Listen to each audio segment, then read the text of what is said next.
I really would appreciate it if you could give me just a few minutes and respond to this buffoonery going around about chastising voters Uh, that has been circulating in the last 24 hours.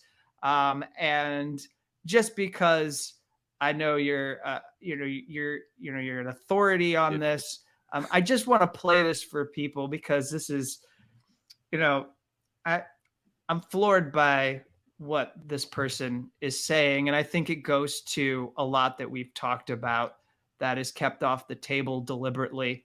And then we'll sign off here. So this is Pod Save America. I don't know which bro this guy is personally, but all of these men at one point or another worked for the Obama administration. So here is, I think his name's John.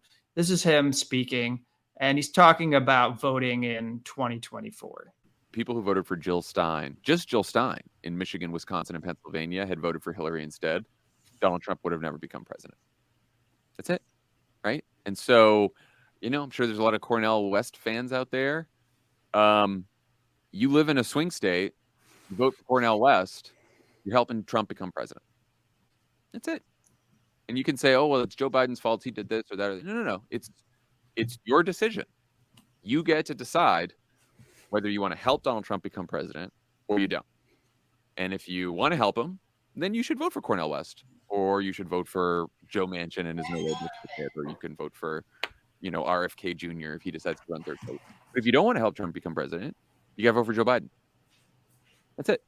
Very simple. Now, I think messaging to voters who might actually make this decision is probably a little different, I would say, because No, chastising works.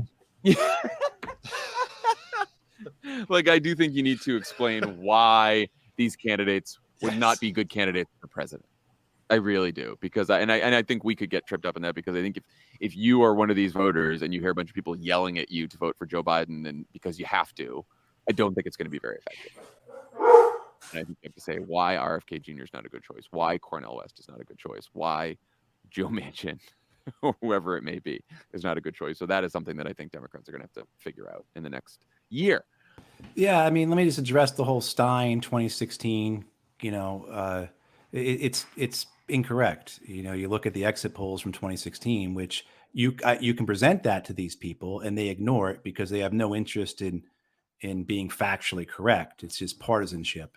And these are people, we should point out, who are not affected by rising home costs, who are not affected by rising food costs, who are not affected by the horror show that is the American healthcare system. And these are the people who believe they will be okay from climate change. As long as they go along and get along, as long as Ben Rhodes and Tommy Vidar and whoever that clown was say the right things, they will always be in the bubble. And that's why they have to preserve the duopoly. If they don't have a system of A and B, if you have a true democratic system, well, then your carefully manicured and manufactured system we have now, where one party gets half the governor's houses, the other party gets the other half of the governor's houses. State legislatures are roughly split. There's a clear red-blue divide in the country. We get this part, you get this part. The White House changes over every 4 or 8 years. The House and Senate change over every 2 years sometimes. I mean, so the going is good. These are guys, those people on Pod Save America are guys who view the gravy train as having biscuit wheels that they are riding on.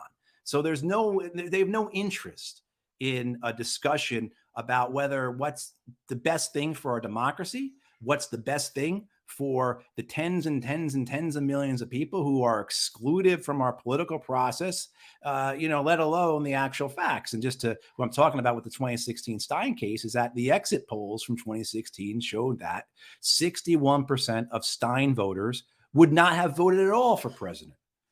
And 25% would have voted for Clinton, and 15% would have voted for Trump. So the math doesn't work. And Gary Johnson, it's about the same. About 60% of Gary Johnson voters wouldn't have voted. 25% would have voted for Clinton, and 15% would have voted for Trump. So the numbers, the math doesn't add up, but it's irrelevant to these people. And the other thing where you see why this is all just a con, why this is all just a partisan rhetoric, why the one guy was so quick to say chastising works, is because they never argue for anything that would help address this spoiler issue. They never address for anything that would help address this stealing of elections by third-party candidates, or any of those kind of things. In particular, say ranked choice voting, which would address this, or God forbid you go to proportional representation in terms of our legislatures.